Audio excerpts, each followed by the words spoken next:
ਬਾਕੀ ਯਾਰ ਤੁਸੀਂ ਤੁਹਾਡਾ ਪਿਆਰ ਚਾਹੀਦਾ ਥੋੜਾ ਜਿਹਾ ਯਾਰ, ਪਿਆਰ ਤੁਹਾਡਾ ਇਹ ਚਾਹੀਦਾ ਕਿ ਥੋੜੀ ਜਿਹੀ ਸਪੋਰਟ ਦੀ ਤੁਹਾਡੀ ਜ਼ਰੂਰਤ ਆ ਕਿ ਟਿਕਟੌਕ ਤੇ ਜਿੱਦਾਂ ਵਾ ਉੱਥੇ ਸਪੋਰਟ ਕਰ ਦਿਆ ਕਰੋ, ਠੀਕ ਹੈ ਨਾ, ਤੇ ਲਾਈਕ ਤੇ ਸ਼ੇਅਰ ਕਰ ਦਿਆ ਕਰੋ।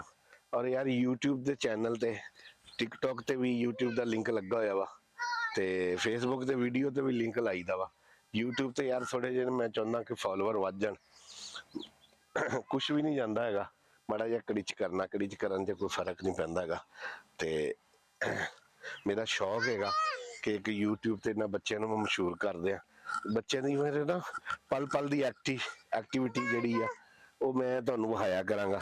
ਚੱਲ ਬਹਿ ਇੱਥੇ, ਚੱਲ ਮੈਂ ਵੀ ਬਹਿਨਾ, ਤੇ ਐਕਟੀਵਿਟੀ ਜਿਹੜੀ ਆ ਤੁਹਾਨੂੰ ਇਹਨਾਂ ਦੀ ਮੈਂ ਤੁਹਾਨੂੰ ਵਿਖਾਇਆ ਕਰਾਂਗਾ ਕਿ ਅਸੀਂ ਕੀ ਕਰਦੇ ਆ ਸਾਰਾ ਦਿਨ, ਠੀਕ ਹੈ। ਇਹਨਾਂ ਬੱਚਿਆਂ ਨੂੰ ਮੈਂ ਲੈ ਕੇ ਕਿੱਦਾਂ ਪਾਲਦਾ, ਠੀਕ ਹੈ। ਇਹਨਾਂ ਦੀਆਂ ਛੋਟੀਆਂ ਛੋਟੀਆਂ ਖੁਆਇਸ਼ਾਂ ਜਿਹੜੀਆਂ ਉਹ ਕਿੱਦਾਂ ਪੂਰੀਆਂ ਕਰਦਾ, ਠੀਕ ਹੈ। ਥੋੜੀ ਦੇਰ ਤੇ ਬੈਠਣਾ ਯਾਰ ਹੈ, ਤੇ ਉਹਦੇ ਵਿੱਚ ਤੁਹਾਡੀ ਮਦਦ ਵਾਰ-ਵਾਰ ਮੈਂ ਇਸ ਲਈ ਕਰਨਾ ਕਿ ਤੁਹਾਡੀ ਮਦਦ ਦੀ ਜ਼ਰੂਰਤ ਹੋ ਨਾ, ਸਿਰਫ ਲਾਈਕ ਕਰ ਦਿਓ, ਸ਼ੇਅਰ ਕਰ ਦਿਓ ਤੇ YouTube ਦੇ ਫਾਲੋਅਰ ਵਧਾ ਦਿਓ ਯਾਰ, ਤੁਹਾਡੀ ਰਿਕੁਐਸਟ ਹੀ ਹੈ ਬਸ, ਬਾਕੀ ਵਰਨਾ ਕੀ ਕਹਿ ਸਕਦਾ।